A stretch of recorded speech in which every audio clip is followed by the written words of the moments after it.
Bonjour, Monsieur Baka. Bonjour, bonjour à tous les téléspectateurs. Très exactement une semaine à la suite des arrestations faites dans le cadre des enquêtes sur l'assassinat du journaliste Martinez Zogo, notamment celle de l'un des présumés commanditaires, dont l'homme d'affaires Jean-Pierre Amougou Belinga. Le tribunal militaire s'est saisi de l'affaire ce lundi et a mené de nombreuses auditions avant finalement de renvoyer à nouveau le dossier au CED pour complément d'enquête. C'est donc une affaire, M. Baka, qui est au centre des débats. Quelle lecture en faites-vous de manière générale jusqu'ici?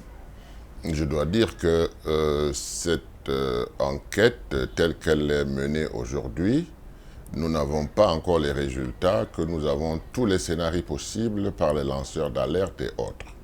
C'est quelque chose qu'il faut condamner. D'abord parce que ce meurtre a touché tout le Cameroun, tout le monde entier, et on ne peut pas se permettre de faire des erreurs dans ce genre de situation. Et aujourd'hui, on justifie le fait qu'on est déjà aux instructions, donc on peut dire que l'affaire avance normalement, et on a soif de connaître la suite. Donc la suite ne peut nous être donnée que par le tribunal, par les gens agréés à le faire, mais pas aux gens qui inventent des scénarios, etc., etc. Parce que nous avons tout entendu, de la presse nationale, internationale, des lanceurs d'alerte, toutes choses qui font en sorte qu'on a l'impression qu'on voudrait influencer les juges. Il faut laisser les juges travailler, faire leurs enquêtes, c'est leur métier. Et puis voilà, on aura probablement les résultats. Beaucoup s'interrogent justement, M. Sambaka, sur le pourquoi du choix du tribunal militaire. À quel niveau ici intervient la compétence du tribunal militaire dans ce type de dossier ou dans ce type d'affaires, à votre avis? Oui, ce qui est sûr, c'est que, au vu de ce qui se passe aujourd'hui, on peut valablement dire que les services secrets, les services de l'État sont impliqués, les gendarmes, etc. Donc, il n'y a que le tribunal militaire qui est compétent pour cela. C'est très important de le dire parce que ce qui peut choquer les gens, c'est que souvent les manifestants des partis politiques se sont retrouvés au tribunal militaire, Oui. alors que ça ne devrait pas être le cas. Mais là, dans le cas d'espèce, il y a un problème de sûreté de l'État, il y a un problème de militaires impliqués, de gendarmes, des agents des services spécialisés. Donc, logiquement, on attend du tribunal militaire de faire son travail. Ce crime odieux, M. Sambaka, crée consternation, peur et colère. Vous l'avez mentionné en début de votre propos, ce qui est tout à fait normal au regard des sévices qui ont été infligés au regretté Martinez Zogo. Vous le mentionnez également, les réseaux sociaux s'enflamment, les lanceurs d'alerte multiplient des sorties parfois maladroites, ce qui laisse une porte ouverte à toute forme de manipulation, comme vous l'avez dit. À votre avis, comment peut-on justement éviter la désinformation notoire qu'on observe dans une affaire comme celle-ci? Alors, moi je pense que ce qui est important, c'est de revenir au quotidien des Camerounais. C'est la première chose. Parce que le focus qu'il y a sur cette affaire, alors que nous tous, nous sommes impuissants, l'affaire est entre les mains des spécialistes, ceux qui sont là pour cela. Oui. Et nous, notre train-train quotidien, moi ça me rappelle le football mondial, Oui. où tout le monde s'était arrêté pour dire on ne fait plus rien, on regarde les matchs de football.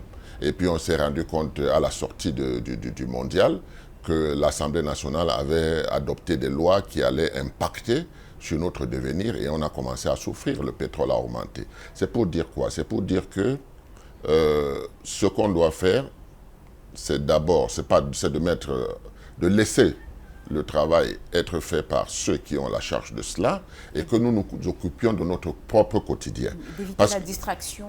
Oui, d'éviter non seulement la distraction, mais de savoir Oui. que ce qui se passe pour le meurtre de Zogo, Oui. n'est-ce pas, c'est les Camerounais. Les Camerounais sont peut-être des victimes, mais ils n'ont rien fait pour cela. Donc, il faut qu'ils s'occupent d'eux-mêmes, de leur citoyenneté et de constater aussi que c'est un crime d'État. Ça se passe entre les gens de l'État. Donc, le citoyen, lui, ce qu'il doit faire maintenant, c'est de réfléchir pour que ça ne se reproduise plus jamais. Et pour que ça ne se reproduise plus jamais, il faut qu'il incarne sa souveraineté, parce que c'est le citoyen qui est souverain, et que, ma foi, l'avenir, il puisse réfléchir pour son pays, pas de le subir, parce qu'aujourd'hui, nous subissons tous. Moi, je pense qu'il faut s'attendre à tout, hein, parce que rien n'est certain dans cette affaire. Vous avez constaté, comme moi, qu'à peine Zogo a disparu, qu'il y avait déjà des gens qu'on avait indexés, des suspects. Et au fil du temps, on s'est rendu compte qu'on avait même des informations des enquêteurs.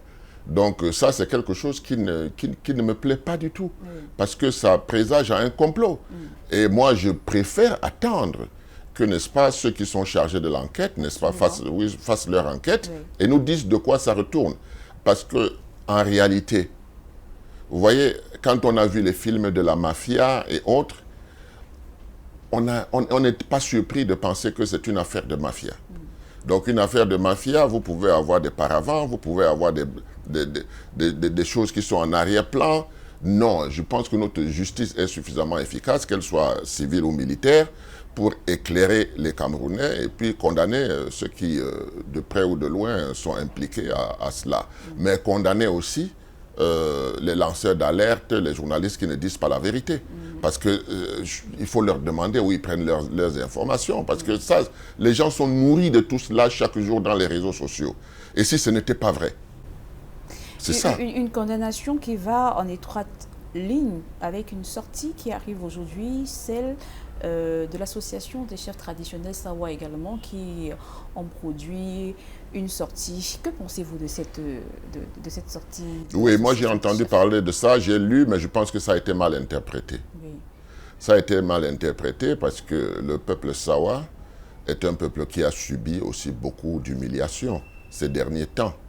Et il est clair que nous sommes, le peuple Sawa et les chefs avec, sont pour, n'est-ce pas, un État fort, n'est-ce pas, où on ne pardonne pas l'impartialité. Voilà, c'est l'impartialité, c'est les pères de famille et autres.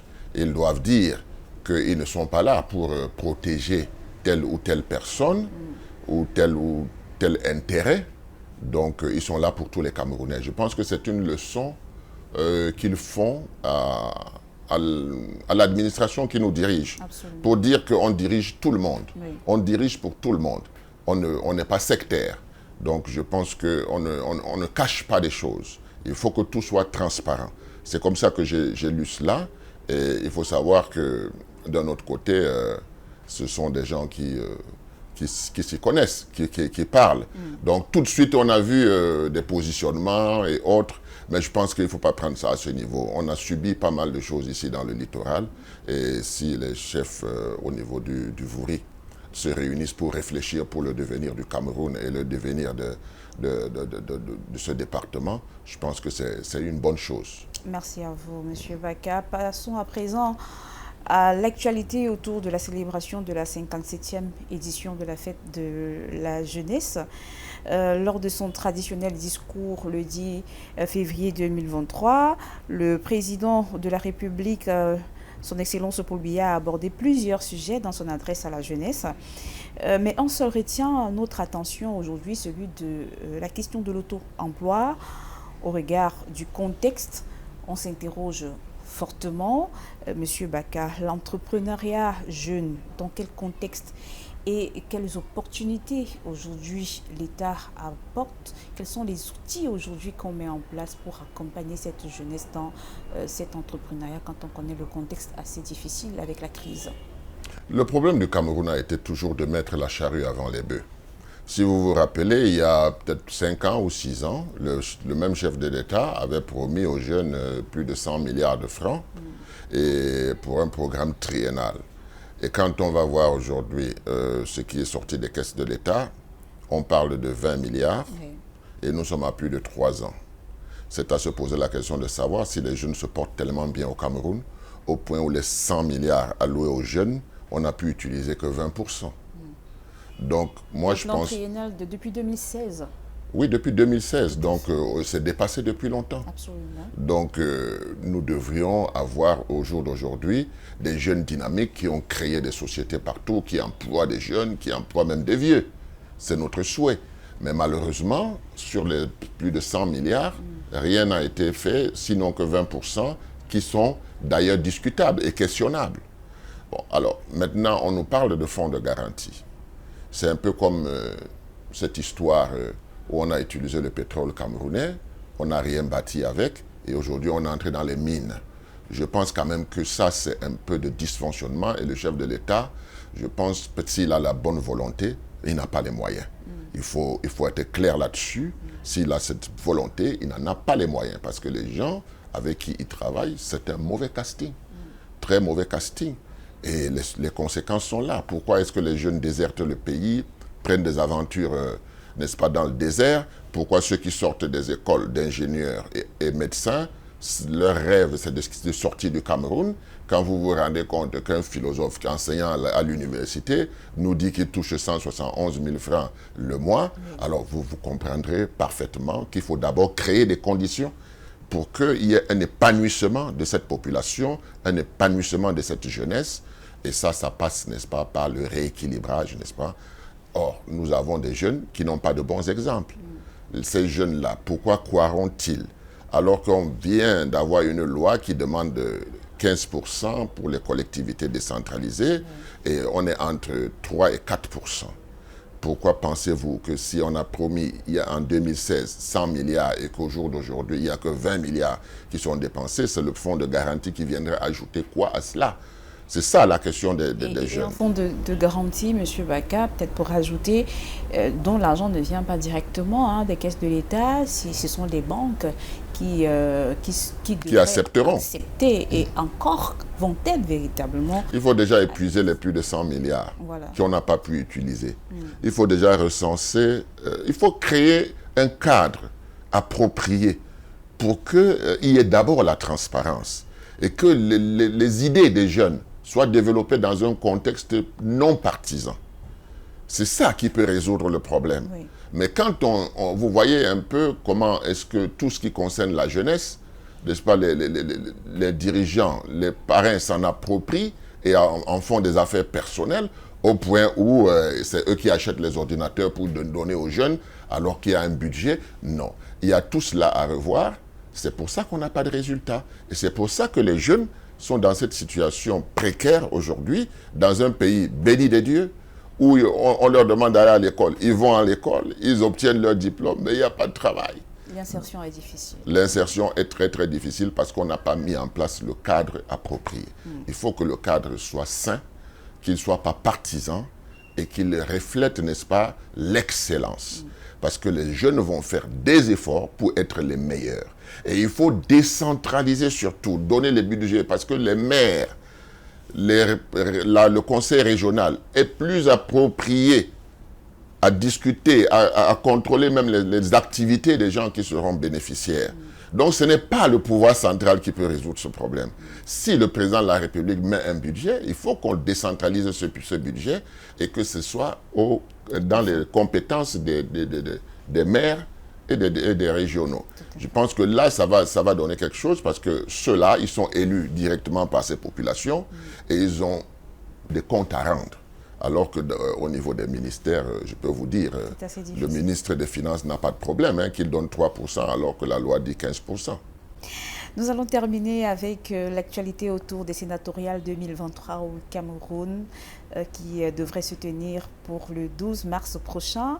Après publication des listes par Élections Cameroun, l'on retient que 32 partis politiques ont déposé candidature, mais seulement 13, vous nous l'apprenez, ont été retenues et 10 candidatures ont été rejetées. L'AFP n'ira pas au sénatorial 2023, M. Siri Sambaka, mais vous comptez agir de manière efficace de façon à ce que votre vision soit prise en compte lors de ces élections. Comment allez-vous procéder? Je vais procéder comme j'ai procédé quand j'ai été candidat aux élections sénatoriales, parce que je l'ai été par le passé. C'était précisément pour expliquer aux populations et aux conseillers municipaux ce que c'est qu'un sénateur. Parce qu'au Cameroun, les gens sont en train de dire que le Sénat ne sert à rien, alors que le Sénat sort, n'est-ce pas, d'un consensus national en 1991 à la réunion tripartite, parmi les institutions qu'il fallait mettre en place. Or, le Sénat, lui, les sénateurs de demain, ce sont des sénateurs qui vont être les premiers avocats des territoires décentralisés.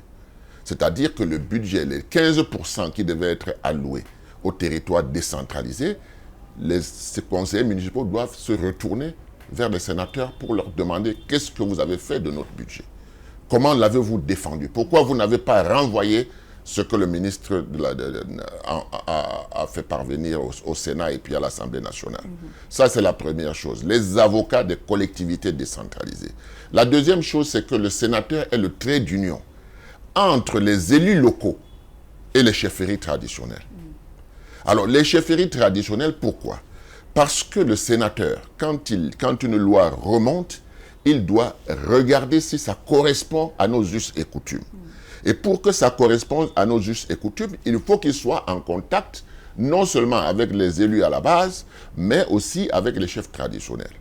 C'est la raison principale pour laquelle nous avons 10 régions et que chaque région a droit à 10 sénateurs. 7 sont élus et 3 sont nommés pour le rééquilibrage. Tout à fait. Mais nous constatons que nous avons, depuis la première législature des sénateurs, nous avons des sénateurs cadeaux. Cadeaux, c'est-à-dire qui ne font pas leur travail. C'est comme si on leur a donné un bonus et on leur a dit, mettez-vous là, on va s'occuper de votre santé, on va s'occuper de votre ravitaillement, etc. etc. Ils ne jouent pas leur rôle. Mais ça ne veut pas dire que le Sénat n'est pas important dans un pays qui se construit. On a besoin d'identité. Qui va défendre ces identités si ce n'est pas les sénateurs? Donc, moi, je pense qu'il faut recadrer les choses. Et la mission du sénateur, elle doit être connue par les sénateurs eux-mêmes. Qui ne pensent pas que les lois qui vont venir à l'Assemblée nationale, ils vont renvoyer ça là-bas et dire que tout est bon, et puis ça passe. Non, ils ont un travail à faire. Ils ont un travail de terrain à faire. Ils ont un travail d'avocat des collectivités territoriales décentralisées. Ils doivent défendre bec et ongle et tout faire pour que ce budget augmente chaque jour davantage. Parce que 15%, ce n'est pas suffisant pour développer nos 360 communes, nos 10 régions. Donc, quand bien même on accepte 15% et qu'on ne donne que 3%, où sont les sénateurs? C'est la question fondamentale que je me pose. Donc, il faut revenir aux fondamentaux et que les sénateurs jouent pleinement leur rôle. Comme ça, l'équilibre va se faire. Eh bien, Monsieur Cyril Sambaka, nous vous remercions de nous avoir accordé de votre temps. C'est moi qui vous remercie d'avoir pensé à moi. Je pense que ça va se poursuivre.